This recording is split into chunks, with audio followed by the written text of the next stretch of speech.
second requirement, and I'm a geek, so here comes. Ready? You have to have potential energy. Mm-hmm. There has to be potential energy. And in your notes, right next to it, a coiled spring. Okay, potential energy is a coiled spring. Okay, so you've got to identify there's a spring, and it's like and it's compressed.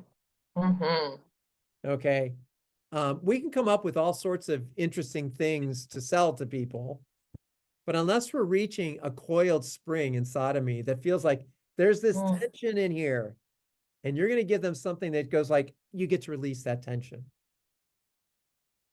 That's potential energy that you just need to, it's like one of those things that's like, another great one is a mouse trap, right? You touch, you just touch the thing and it goes, snap, because there's a lot of potential energy because you pulled that spring back. So what you're looking for is, how simply can you touch somebody and have them go like, yes, that's exactly what I was, yes, they've got, yes. What do I need to do next, right? That's the potential energy when you've tapped it. And so, thinking about this, I love the term for what you're working with is, hippie life. And people aren't waiting for that. So that alone is not the coiled spring. No, yeah. It's the stuff we talked about earlier is the coiled spring. So, that's the edgy part.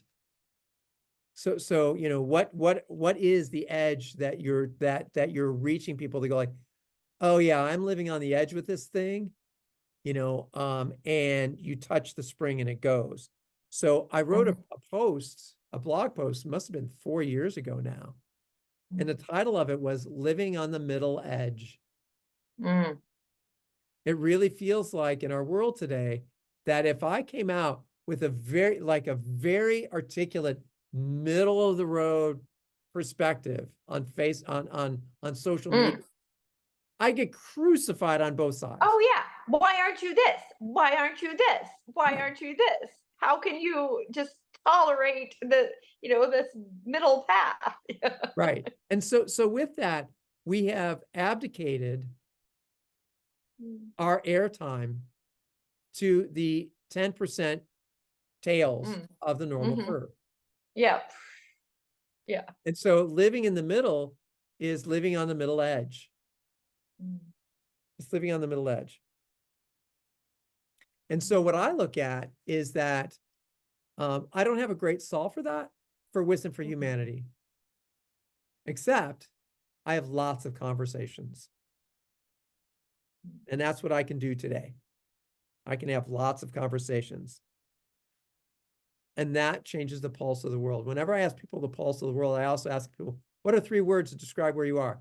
People in this community, in my Wisdom Council, in my Significant Impact communities, when I say, what are 3 words to describe where you're at? And they're like, serene, calm, energized, excited. What's the pulse of the world? Dark, edgy, blah, blah. This is why you need to do your work, folks, because you're living on a middle edge. Okay, so take 30 seconds.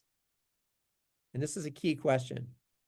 What evidence do you have that your community wants to change? Your target customers, your community, that they want to change? What's the evidence that you have that your community wants to change? Take 30 seconds. Good? All right, what are some of the pieces of evidence that you have? Quiet quitting. I like the corporate edicts. People are risking being fired to fight for things. In that sense, people voting with their feet is very capitalistic. Yeah. Right? That's what capitalism is. It's like, people go, no, that's not capitalism. It's like, well, no, wait a minute. If you can't find the workers because your work sucks, we're showing the power of humanity. Yeah. So good. All right. This is great.